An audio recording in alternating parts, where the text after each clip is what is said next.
Hello everyone. Today on Tinkering with Terrius we're going to take a look at some prototype PCBs. So here you can see that I have a bunch of different types of prototyping PCB. So we have a couple of older Radio Shack ones. This one here is laid out the same as their Experimenter 300 solderless breadboard. So it makes it easy to transfer whatever you were working on the solderless breadboard directly to the soldered breadboard.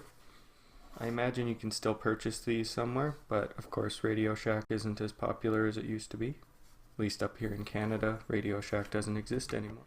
So this one has a bunch of pins that are connected together here with copper pads, as well as it has a couple planes here that go through the whole circuit. This particular one got a bit of battery leakage on it, so it's a little bit corroded. This can come in handy if you wanted to have a common power and common ground rails, because they're easy to get to from all of the different sockets there.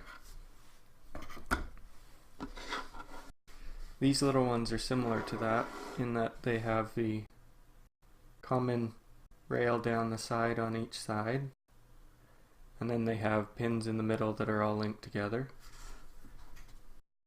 On the other side you can see, based on the printing on the board here, which ones are linked together. This is plated through the entire hole, which means it's more of a permanent PCB.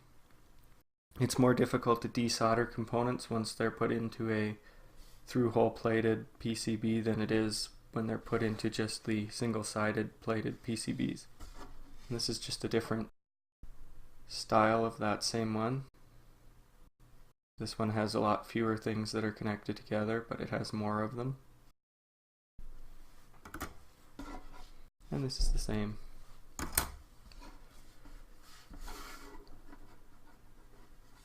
So now these are the two most common types that I could find, and also the most reasonably priced ones.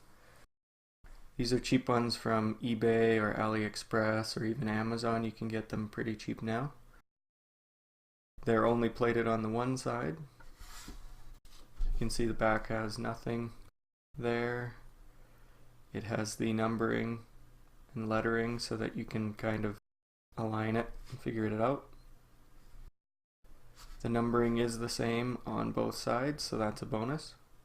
Some of them will have the numbering different on both sides, which is really terrible.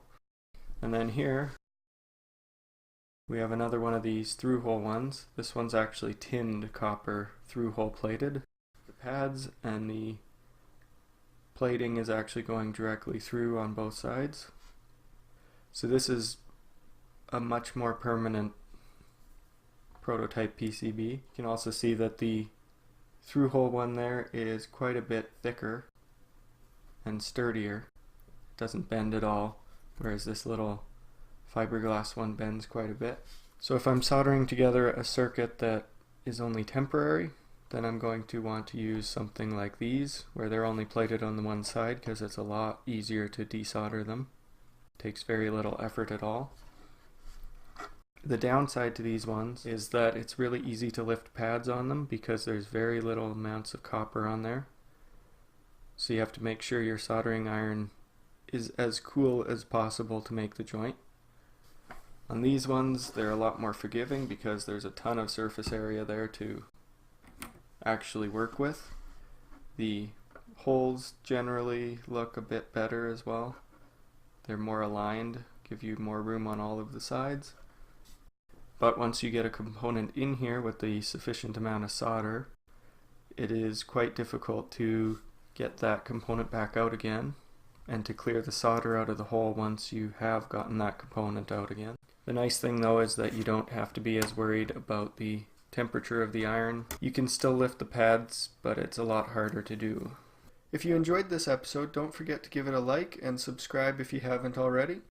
If you'd like to share the video, feel free. Thank you for watching. I hope you have a wonderful day.